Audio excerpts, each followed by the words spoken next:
Yay. Welcome everyone. It is so good to have such a wonderful group with us today. My name is Lynn Hughes. I'm the Director of Development at the Metabolic Terrain Institute of Health. And all this week, we've been doing these live webinars with some of our sponsors and partners as a part of the Metabolic Health Day Conference. It's been a wonderful opportunity to get to know a lot of our sponsors and vendors and people who are going to be joining us in Tucson. And so I'm excited to share Immunocine with you here today.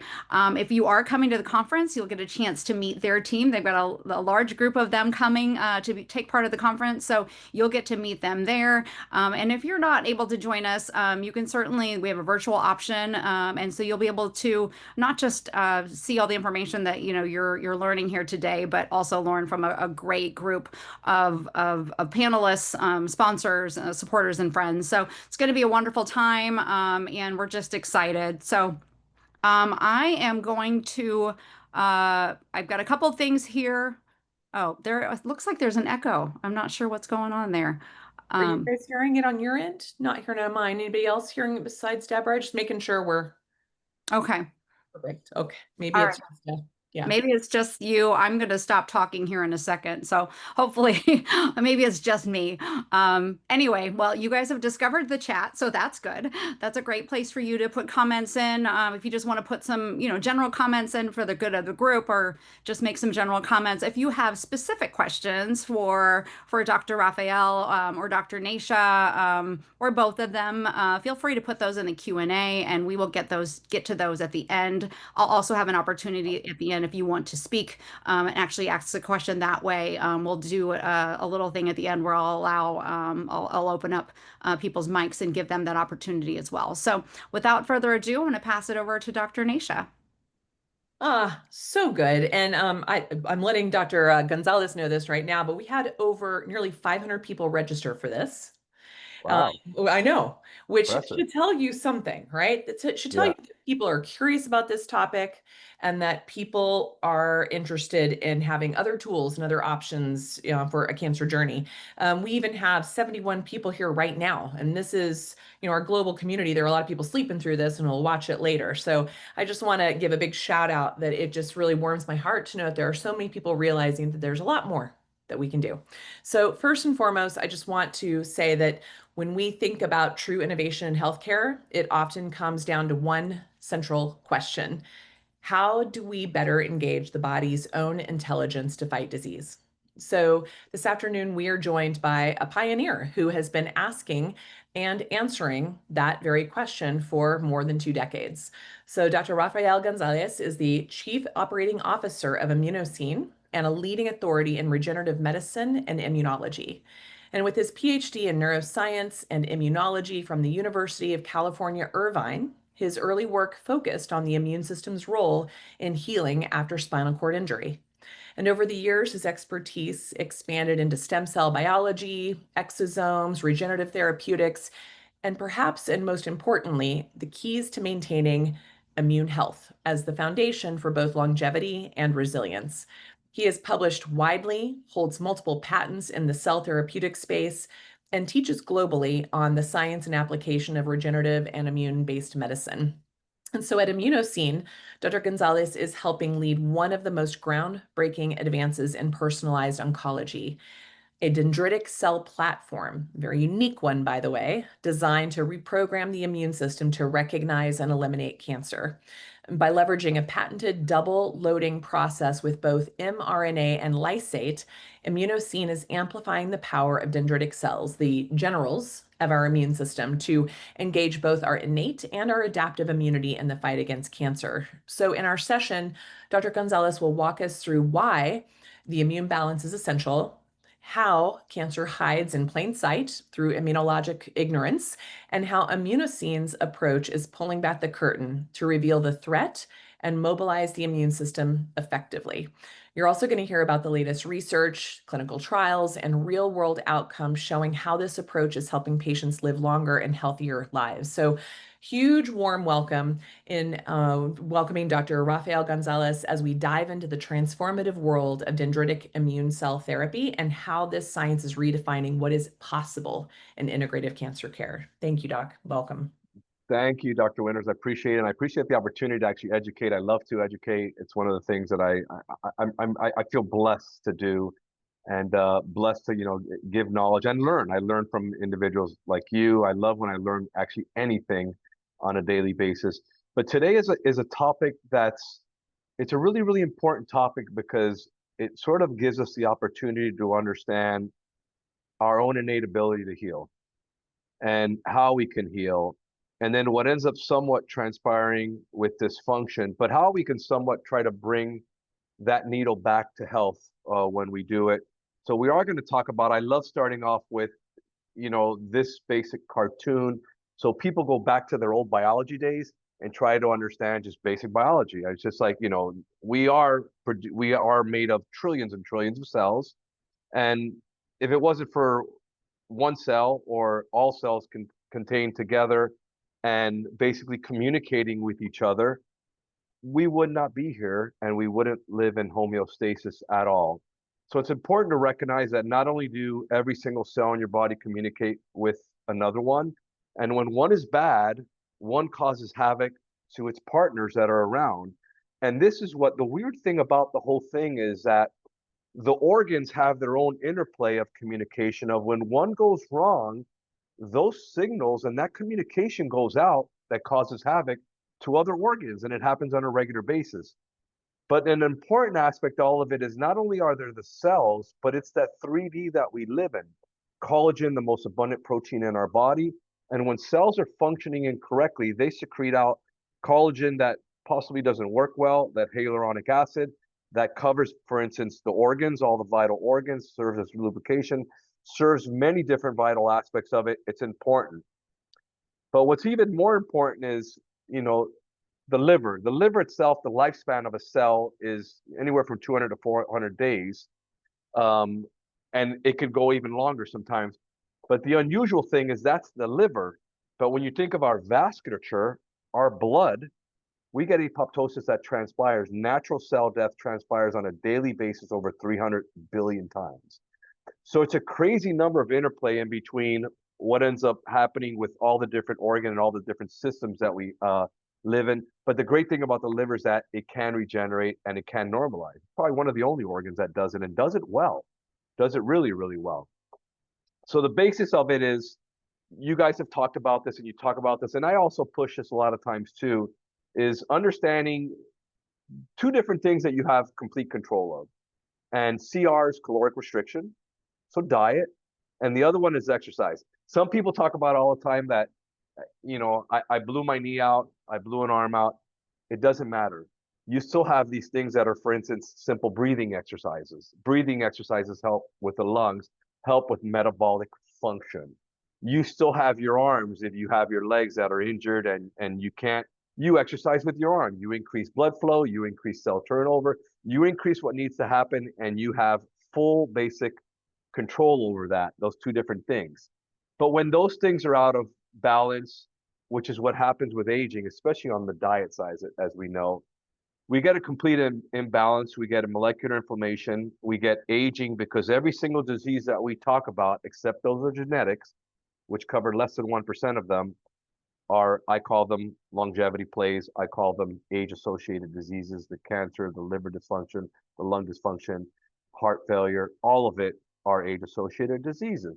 And we get all these pathological aging conditions that we talk about, which one we're going to focus on a little bit is, besides the metabolic syndrome, the cancer that happens with it. And you end up getting, of course, a lower lifespan on all of it, which ends up being a problem. But the neat thing that nobody really talks about is there is a direct interaction and there is a direct play with the liver and the immune system. We always talk about the liver and the gut, which is the liver-gut axis, but we don't talk about the fact that the gut basically has houses about 60% of our immune interactions of what transpires. That then directly contacts the liver and causes the possibility of a dysfunction. So this balance has to be maintained with the immune system being healthy, for the liver to be healthy, and for us to not have issues with everything, because the liver helps regulate that cell activity. What happens when you consume too much food? The gut forms basically oxidative stress. The gut imbalance happens in the immune system. Then it actually happens also in the liver. Two different things happen that people don't even consider. Is you have a dysfunction of the formation of oxidative stress that causes an inflammatory response. But moreover, the metabolic activity to clear any of this has to go into overdrive. And we now have a complete disbalance in what's called that liver immune interaction.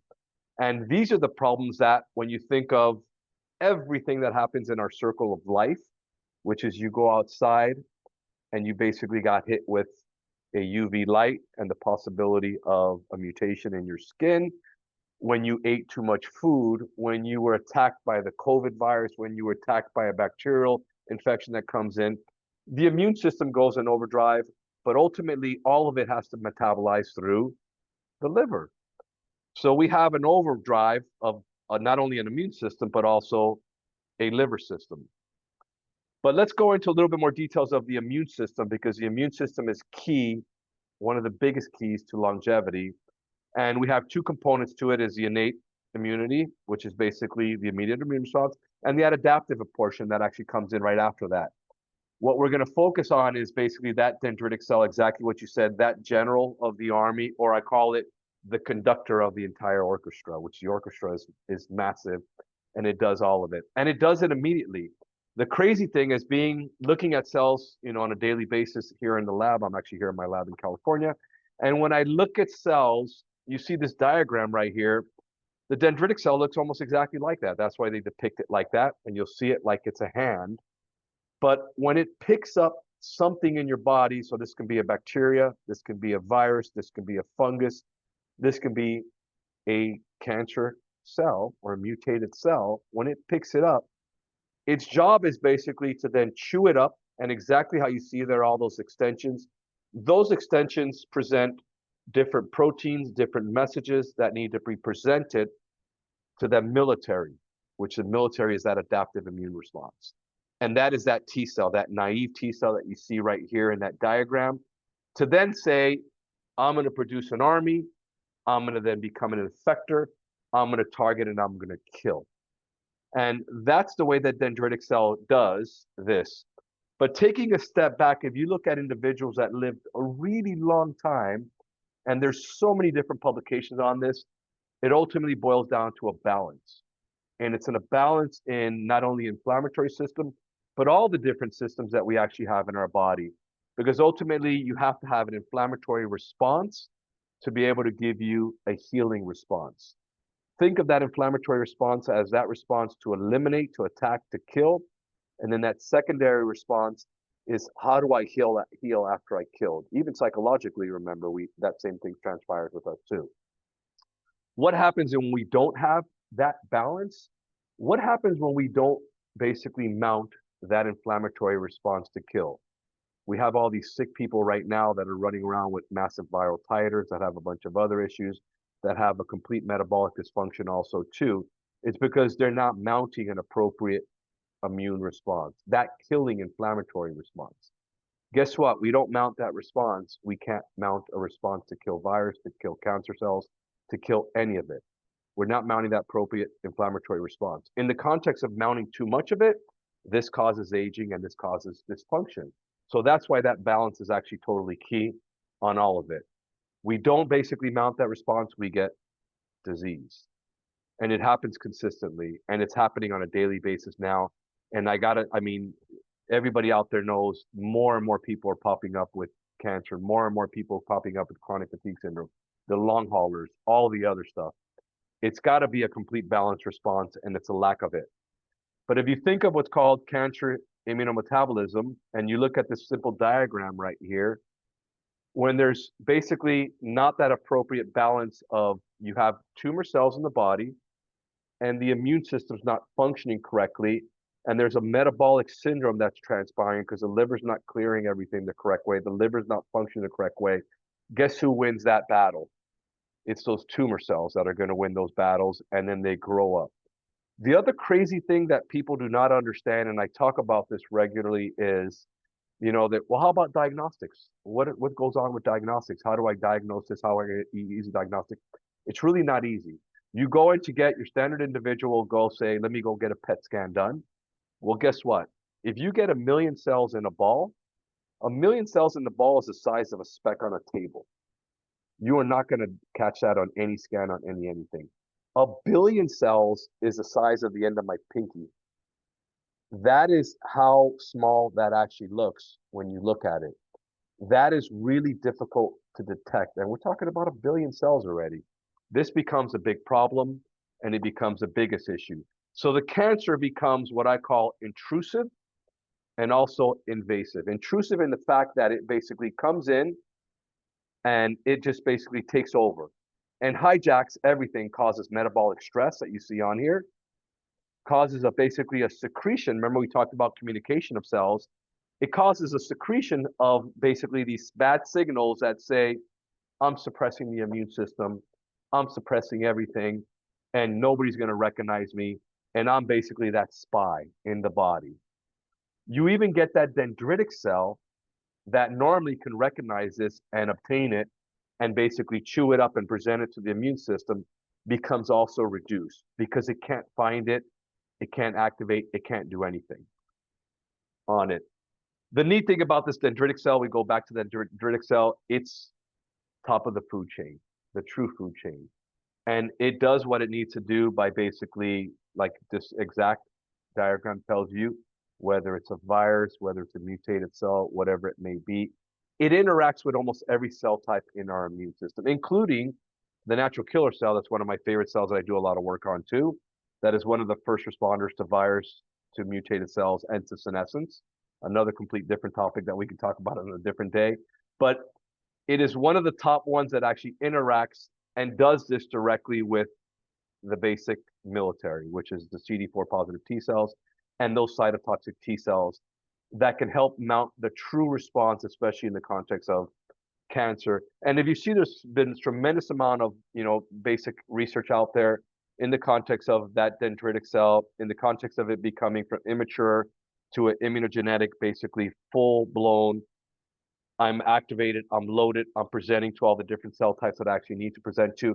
I'm going to make me force a response and force not only the T cells, but also B cells to actually now produce more antibodies that direct and target and help target those cancer cells.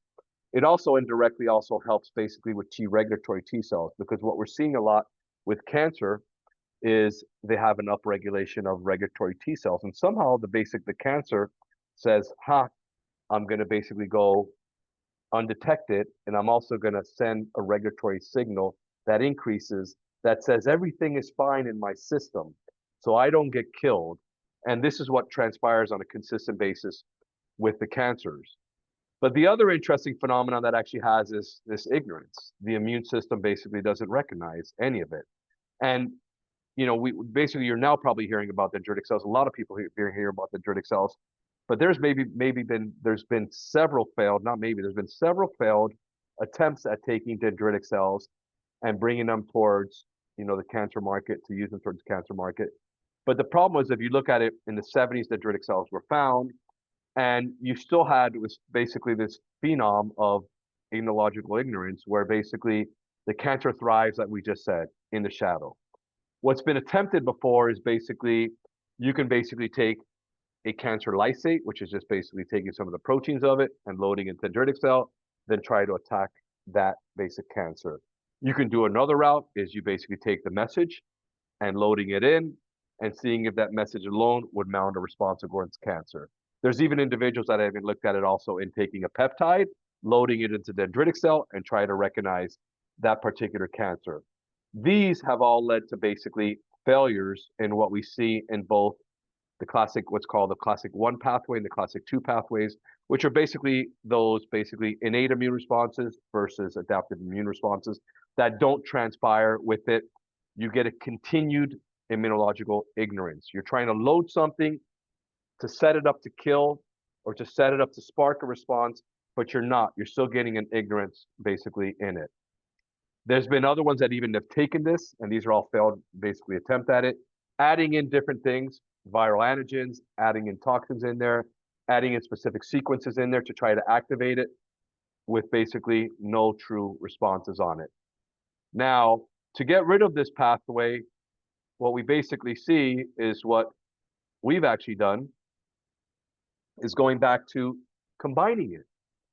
Is what happens when we combine, we grab the tumor and we grab specific antigens to it, the protein to it, and we grab the message of it, and then we combine them together and we double load that dendritic cell that you see right here.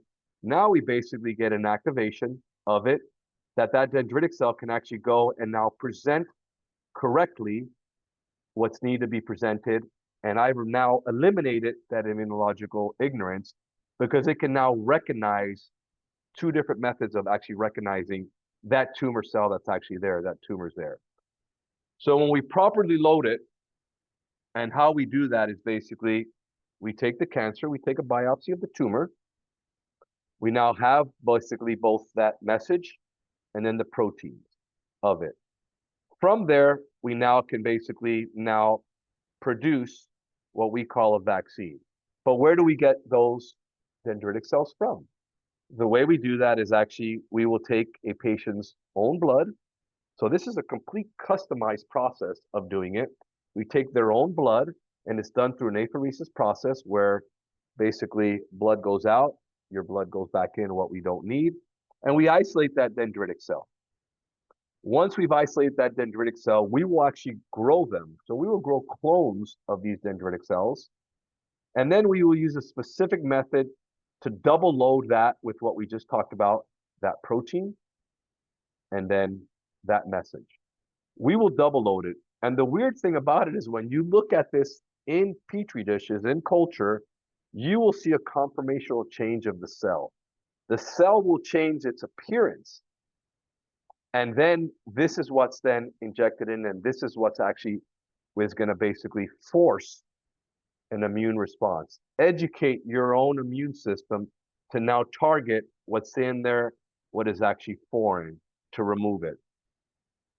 How do we know this works? We've gone through rounds and rounds of trying to understand it. When we do basically, as you see here on these different graphs right here, when we just loaded mRNA on its own, you will not see basically much of a response or basically a spike of this particular cytokine that we're looking at, which is IL-12P70, the subunit that helps activation of interleukin alpha, interleukin alpha and beta, which helps basically increase an immune response. We basically look at interferon alpha 2. We looked at different methods of loading it. But when we double load, as you see right here, that mRNA plus that lysate, look how big of a cytokine response we get from your standard methods of actually doing it. You'll see a much better. And this is different versions of actually making it and different methods of actually making it, where we'll see one gives us a 5x response versus another one. So this is how we can actually tell how we got to where we are now when we fast forward on our technology and everything that we've actually done with it. So once again, cancer is the target. We produce, basically remove everything that we can out of it. Basically, we take message and protein on there, load it into that dendritic cell that's actually in there. Then what we do is arm your own immune system. How does the arming of your own immune system happen? And you'll look at different data when you actually load the dendritic cell with nothing versus loading it with basically just a messenger RNA, loading it with just cancer lysate and peptides, and loading it with the cancer target the correct way, double loaded it. The amount of basically interferon gamma that's increased that actually produces a massive immune response that helps with the killing and basically recruiting more T cells into the area. So once we get that interferon gamma response, what ends up happening is the T cells become primed. They are now the appropriate weapon to actually kill, target that basic cancer that's actually in your body. Multiple publications on it. Here's a couple of them that are actually cited right here. But what ends up happening is, once we turn it on, it's on, and the killing starts. And where's the evidence? Of course, as you know, you have to basically show some kind of evidence on there. Here's 3 different models of cancer that we actually have here. Here's done in a mouse model. Here's done in the canine model, which is mostly done. But this is done in the context of, here you have one looking at glioblastoma. Here we have another one actually looking at using basic dendritic cells for brain cancer. One is actually looking at it, basically looking at adenocarcinoma, and the other one's looking at hemangiosarcoma. So 3 different types of cancer that we do preclinical animal models on to show what's required here in the United States for FDA clinical studies, to show that there's proof of principle that, number one, it's safe, and then number 2 is we are doing what we need to do. In many of these instances, you'll see, for instance, in animal models, complete clearing of cancer, which is pretty typical. But I always discuss we're not animals, we're not mice. And unfortunately, 95% of the stuff that transpires and helps in mouse models never go it forward into the human model. But what we're actually showing here with Immunocine is true translation of from bench to bedside, from preclinical in vitro models to animal models to actually human, which we'll talk about in just a second. So from bench to bedside, the company has over 14 peer-reviewed publications in various scientific and medical journals to basically subsidize and show everything that we actually done. Greater than 15 years of basic academic research to bring this forward. This is how long this type of stuff takes. When I've done bench to bedside, we're also the same exact approach, publications from 2010, basically 12 years later in clinical studies on there. Multiple research grants by the NIH, studied at largest institutions, Baylor College of Medicine, MD Anderson, et cetera, US-based clinical trials that support and extend the technology that's actually in Mexico, at the locations in Mexico. 2 open FDA clinical trials right now, 1 completed trial, 2 pending trials, both in the worst indications that you can actually think of. So glioblastoma, pancreatic ductal adenocarcinoma. They've all been fast-tracked by the FDA, which tells you right there, when they're fast-tracked, you've completed a phase 1, you're safe, the product's safe, let's fast-track this, let's move this as quick as possible into it. 25 institutions are now getting involved in this, the biggest of the big, Dana-Farber, City of Hope, MD Anderson, Sloan Kettering, et cetera, in the launching of the phase 2-3 glioblastoma clinical trials that are being done. 2 years in a row, the repeat winners of what's called Breakthrough in Cancer Award. That's a really, really large grant. As long as you do the clinical studies within these large institutions, they give you the funding for that. Our phase 1 clinical trials, if you actually can see them right here, you'll see the brain scans on there, and you'll see quite a bit of evidence of clearing of disease within the brain, which in glioblastoma, especially when we talk about the unmethylated type, you will not see. Survival is relatively short on these type of patients, and you'll see extension of individuals looking all the way out, up into basically 23 months, 16 months, 12 months. There's more data that we actually have now that are even longer. Many of these are still what we call no evidence of disease. We don't talk about remission because what I just talked to you about a little bit ago. Remission is when you see, or cure is when you see there is no evidence of disease or there is nothing there that we can find. But when you can't find cancer, you're in a situation that it's hard to say, I'm cured. It's more of there's no evidence of disease right now because the majority of people that have had cancer previously are, of course, more susceptible for cancer coming back in all these individuals. So the unmethylated glioblastoma trial basically shows some really, really neat, here historically, what you're talking about, median survival is 7.7 months. 5% only last about 14 months, where we're actually seeing a much longer time frame on Oliver's. We just showed you just some diagrams on 21 months, and we have individuals that are way past a year now, over a year and a half now out. So survivability following our treatment actually extends out quite a bit on these. And your standard of care, if you go standard of care, unfortunately, exactly what you see in the median survival there, 7.7 months. And eventually at 20 months, all patients are basically have passed on. So it's not a pretty picture on it, but when you double load and use our dendritic cell technique, you'll see basically that these individuals live much longer, which is that top bar graph, which is basically, with no operation or with actually doing operation again of removing some of the cancer that's there. But you'll still see survivability lasting no less than 3x of what you'll see with standard of care. And many of them, for instance, right now, no evidence of disease, which is the best part of it. And the neatest part of it is when you have that. So how does the process work? We talked about it earlier. We biopsy. I just want to go over it again so you understand. We process, and this is a 6-week process. Unfortunately, it is what it is because it takes time. The entire process is you biopsy tumor, you process basically the message and the protein, and then you amplify this in a proprietary method that we actually do it.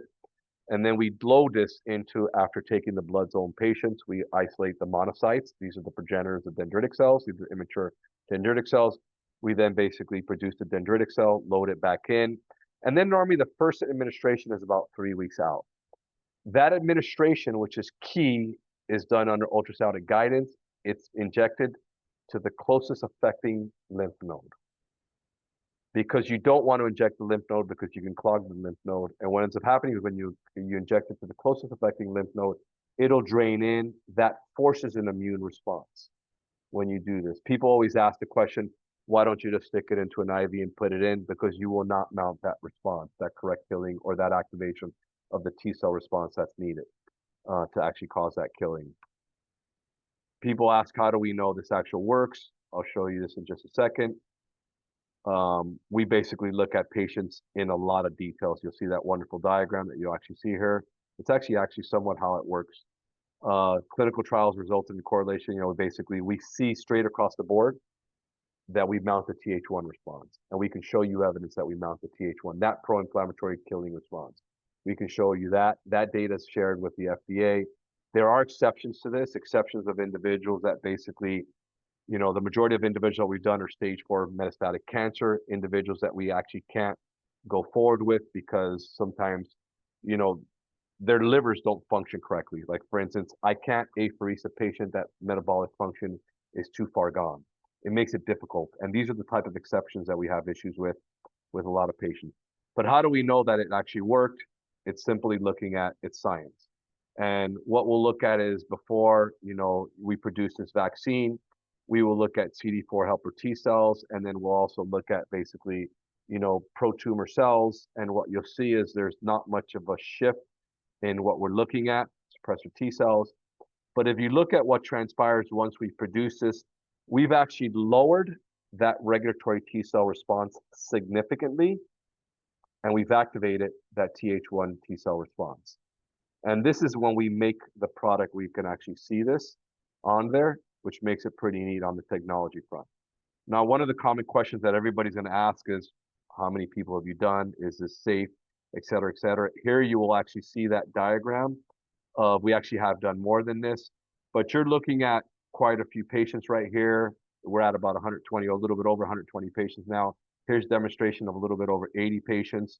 And what we're trying to recognize is all the different cancers that we've done. Please understand that all these have been end-stage cancers. All these have been individuals that have basically exhausted standard of care in the US and then decide to come to us. So we've gotten the hardest of the hard of all these different cases. What happens with responses? Well, take a look at this. Significant immune reprogramming post basically doing the dendritic cell vaccine. 88% of the patients have this. What else happens if we look at it? We also get basically at least partial remission or mixed response. 74% of the patients have actually had this. Remember, these have patients that have been sent home with nothing else. They have nothing else of it. Okay, and then we look at one of the most basically important things that ultimately that people, hey, well, how many people have died? Yes, we've lost individuals, and this is 24% of the patients. So there's nothing out there that's 100% guaranteed. There's nothing out there that can basically cure everything or put somebody into remission or basically halt progression of the disease. But we have 24% of that have succumbed. But more importantly is that 39% number. 39% of individuals have reached no evidence of disease. Remember what I just told you. I just told you individuals that have come in with 15, 20, 30 different tumors in different locations, we can't detect anything. And If you're not a believer of this, and if you don't, go onto the website, immunocine.com, look at the patient testimonials. Some of them are, I mean, heart-touching. Um, there are real patients on that website telling you their real stories, telling you their real successes. When we normally go to conferences, which Dr. Winters has been actually to one of, because she's met these patients that come to us, and they come on their own will because they're blown away how what we've done, and these are many of them right here, what we've done has helped, of course, change their quality of life, has helped them significantly. They're alive when they've been told you have 3 months left to live, you have 6 months left to live. They're living years into the whole thing. One of the other questions that a lot of people ask about is, well, you're basically forcing a massive immune response. Is there concerns? And what we look at, of course, in clinical studies and actually with immunosine is adverse events. Common side effects is you have basically a typical grade 1. You will feel like you have basically a flu. You will have body aches, especially depending on where the tumors are. Those aches will actually happen on there, and they'll happen in those specific areas. If it's too much, we can actually, too much pain, too much areas, we can actually regulate them with the use of some slight steroids. And we basically work on the symptoms on there. But there's never been a severe adverse event in any of these. When we talk about grade 3 adverse events, you will not see those. So we have a really high safety profile. Here's some of the adverse events in more details, so you can take a look at them. Lymph node pain, nausea, 11%. Just basic aches, headache, chills, fever. You will get these, like I said, flu-like symptoms that happen on there. Pain in the tumor site. And the biggest one is fatigue. People talk about fatigue because when you mount an immune response, just like when you're sick, you feel tired, you feel wiped out. And it's part of the process of basically going forward. This is on 84 patients that it's been analyzed on and looked at. But the whole thing with all of this is the continued care that we actually give you. We're not only here to basically go through your cancer journey with you, but we're here to put you on with individuals such as Dr. Winters, many of our team members. They'll even talk to you about, we have individuals that come with us that have a tremendous amount of metabolic, dysfunction. Their liver enzymes are through the roof. Hey, unfortunately, we can't take you right now because of this, because there's the fear of when we have to basically stimulate your bone marrow to extract out these dendritic cells, that we're going to elevate those even more. You work with our team, work with team members, work with individuals of Dr. Winters, such as Dr. Winters. How do we get those liver enzymes down? That is doable. How do we get that dysfunction under control? And then we can accept you in to do the treatment. Unfortunately, we deny probably 75% of the patients that come forward, because what we're trying to do whenever we see somebody is make sure that, number one, first and foremost, we do no harm and make sure that everything is safe. Secondarily is, how do we set you up for success based on our prior knowledge of everything we've seen with US-based clinical studies and with all the patients that have actually done at Immunosine with it. We also work with concurrent medications on a regular basis. So for instance, people talk about, I'm on chemo, I'm not on chemo. We work with the concurrent medications and everything that you're actually doing to try to set it all up for success and move forward with you. Even supplements, all the different alternatives. I'm all about doing everything as natural as possible. Please visit us on our website. We're about at the cutoff time that I know there's going to be a ton of questions on all of this. But I'm blessed to basically help whoever I can. And I talk about this just like you talk about this. If we save one life, we've done a tremendous amount of work. Thank you.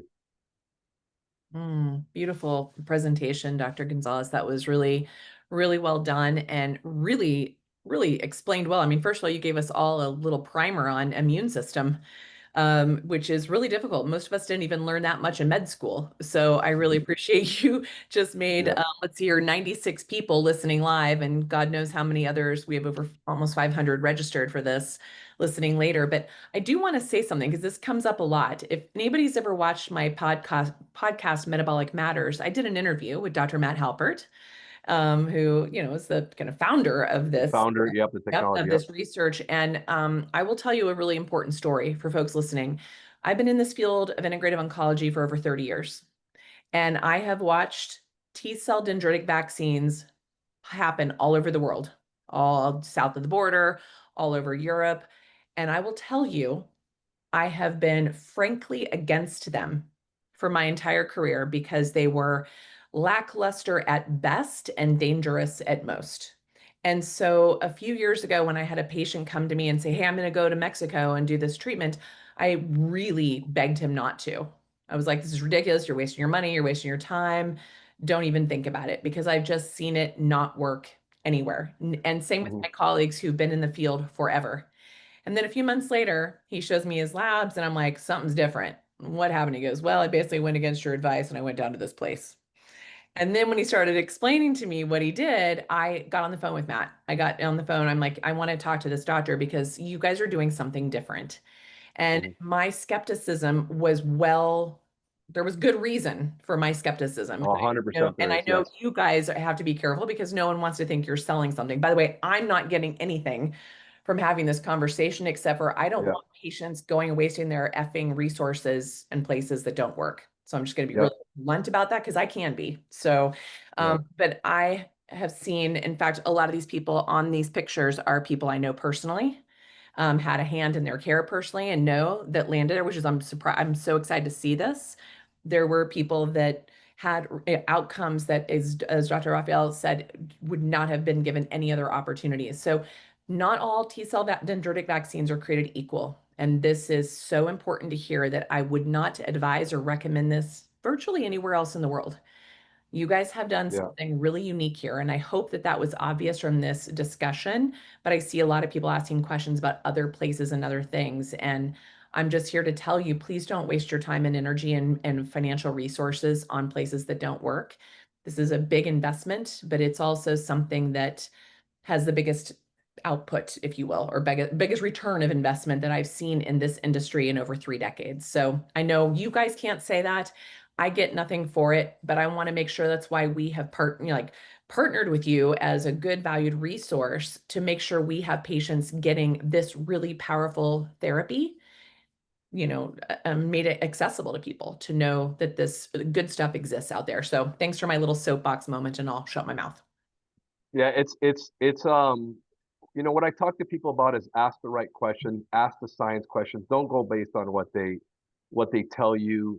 There's many of these places. There's ones in Europe, there's ones in Asia, there's ones in, the difference here is the grounded scientific research in the US, a license of the technology from there to, over to Immunocine in Mexico, and then the correct partner. When I met, I met Matt Halper, Dr. Matt Halper, years ago. We discussed, the stuff that we were doing there. We have partnerships with a lot of U.S. entities that we actually do with the lab that we actually have over there that does a lot of work. It's a validated system. The quality of it, it's a place that even gets audited by U.S. companies. So it's a night and day. There's science of it. Everybody that goes through the process, and they'll show you these reports beforehand, so you can understand, here's how we're showing you that the difference of what we did. And then unfortunately we can't, nobody can guarantee that anything is gonna happen. But the one guarantee that we can give you is that we do mount an immune response. That is the one thing that we know that we can actually do and that we can guarantee on there. We can't guarantee that, you're going to be one of the individuals that have no evidence of disease. We can't guarantee that, it's going to prolong your life, but we can tell you that basically it's going to help educate your immune system. It's going to help your own body fight that cancer. That we do know based on the science technology, and besides the animal studies, in vitro studies, the Mm. human data is out there. Yeah, it's a different process of anybody else that's out there, and nobody has this. I mean, there are over 15 patents on this particular process of how to do it. So not anybody can do this. Yeah, I was humbled, let's put it mildly. I'm the person who I was very much vehemently against this type of therapy until I saw one that worked. And so, Yeah, like you said, it's not the answer for everybody. You don't even accept everybody. You guys are very, very, like you said, they don't take everybody. They take, in fact, turn more people away than accept. then accept.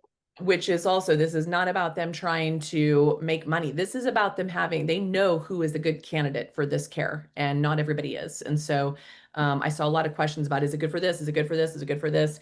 They'll help you determine if it is, and they'll be very clear if it isn't. Yeah.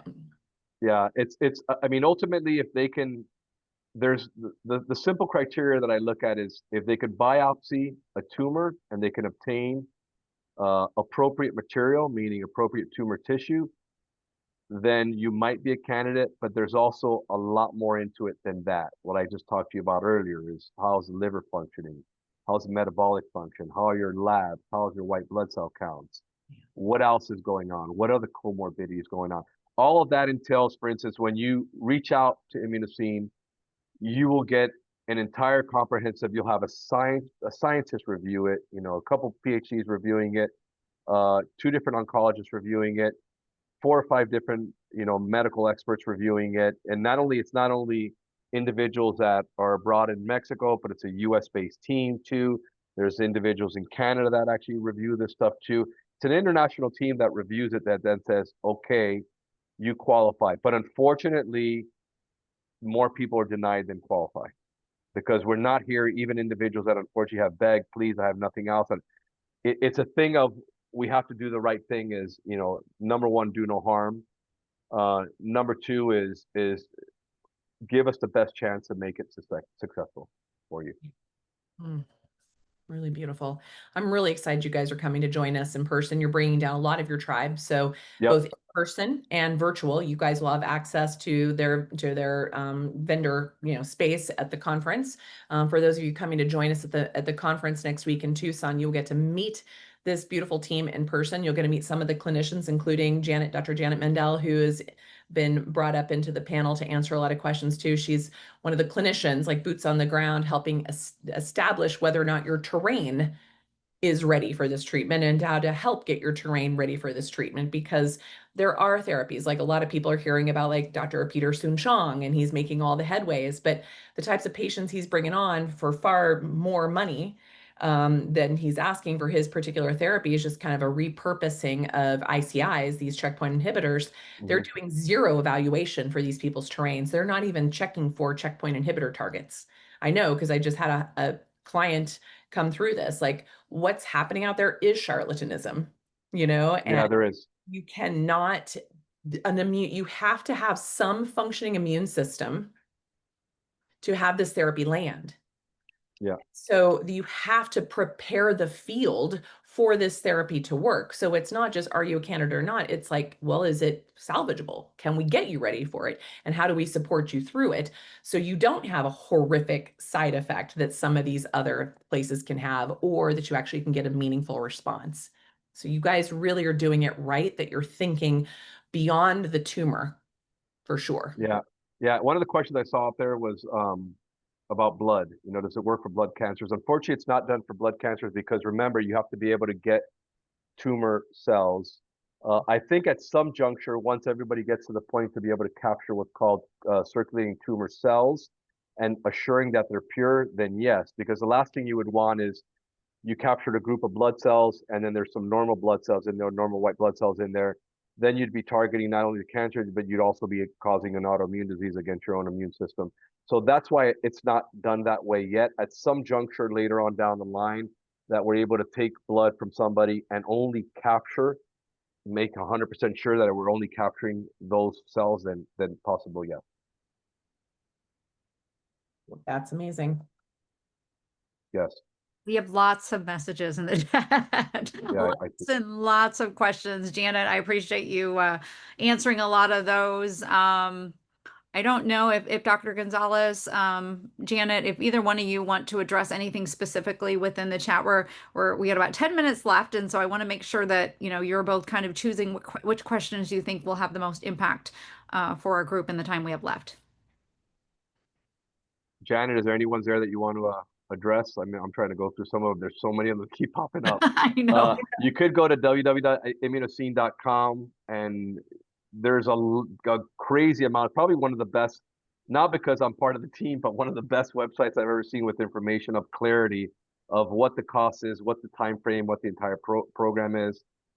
It all can be answered there for sure. Yeah, and there are multiple questions about, does this work for me? How do I find out if this works for me? Can I apply? How do I apply? And as Dr. Rafael just mentioned, the fastest way by far is from the website, immunocine.com. Apply for treatment there. we have somebody amazing on the other side of that line who's going to respond to you. So coming to us or to Dr. Nasha through here is going to take a lot longer. So try applying there, and the medical evaluation is free.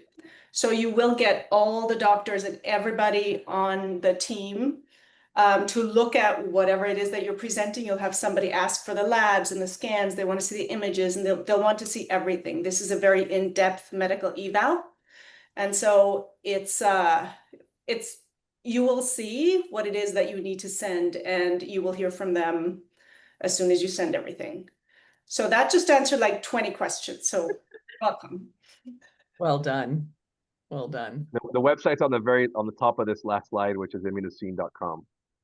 The right top corner for everybody that's looking at the screen. Because somebody just asked, website please. Yeah. It's there. So yeah, that answers a ton of questions. And exactly what you just said, it's a free evaluation. It's not going to cost you anything. Just make sure you have a lot of your labs ready, a lot of your documentation ready, and they'll reach out and start asking you a bunch of questions. Great. Yeah.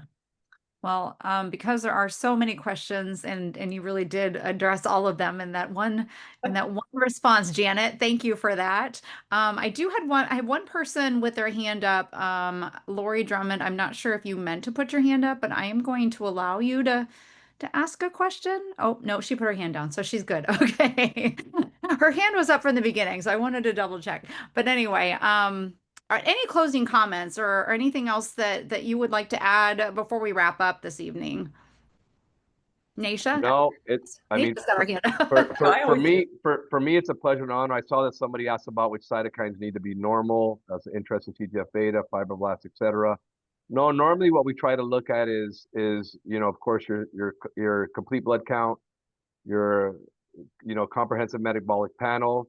Those are probably two of the keys to start off with, and then of course scans of where the tumors are, where are they, how they've been identified, if you've had a previous biopsy, what did it show, what type of cancer is it, and we go from there. We might ask for additional labs. We're not going to basically, unless you have high viral titers. On another note, speaking of that too, if you are HIV 1-2 positive, if you're Hep B, C positive, if you're CTLV positive, if you're syphilis positive, West Nile virus, or Chagas, you unfortunately would not qualify for this because we're not allowed to work with that type of blood. That's how serious we are, because we can't work with anything that's transmittable.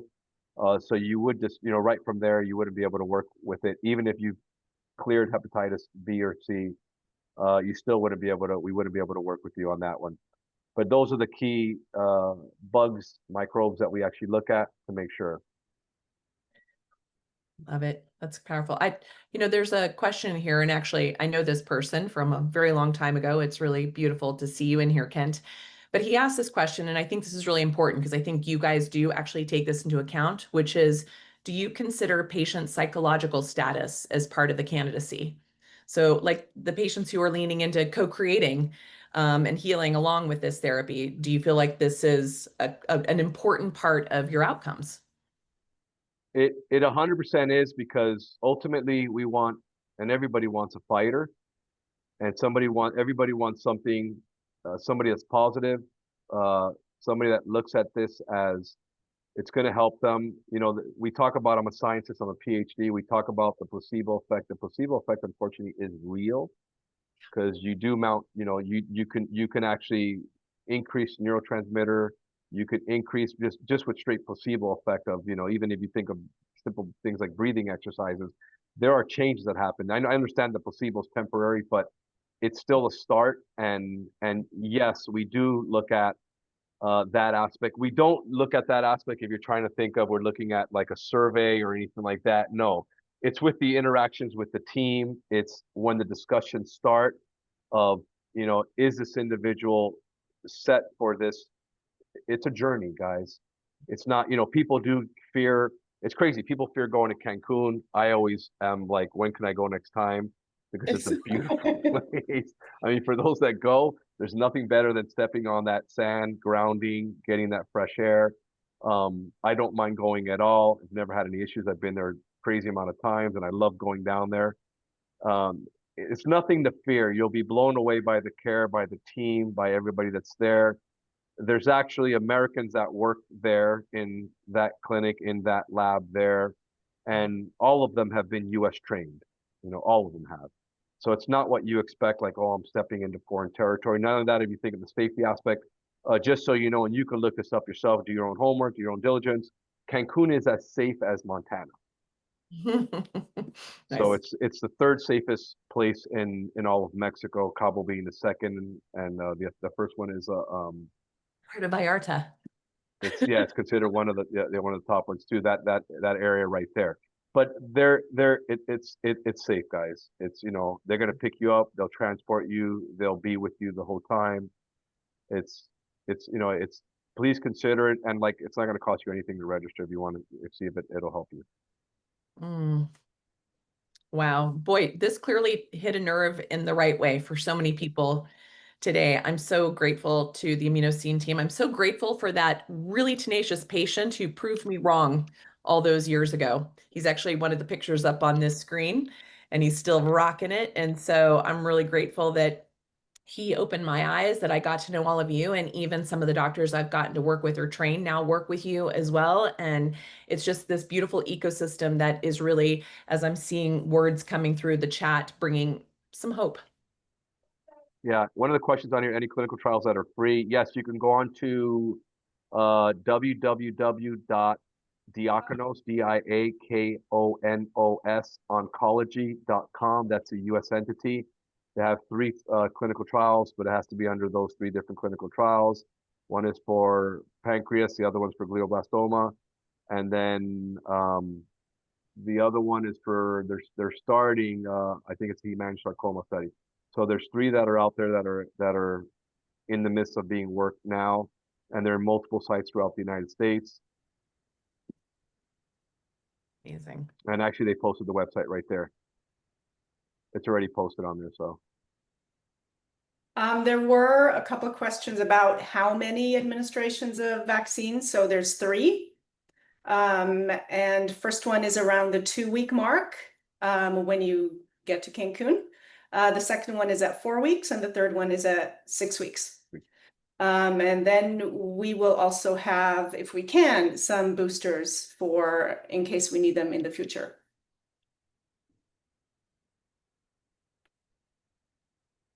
Wonderful. Again, I want to thank all of you from Immunocine for the amazing work that you're doing, and thank all the attendees who joined us tonight. Again, if you're coming to Tucson, you'll get to meet both Janet and Dr. Gonzalez and Mary and Dr. Nasha and me will all be there, and they'll be happy to answer all your questions. I know you have a lot of them, but as I said, visit their website, go there. I mean, obviously you have a lot of questions, and talking to them directly will get you the best information that you can get. So this is being recorded, so you'll be able to watch this again. We'll have this available on our Metabolic Health Day website eventually, and then also in the event information as well for those who are coming to the conference. So again, I want to thank you all for being here. Thank you so much for the good work that you're doing, and we look forward to seeing you in Tucson.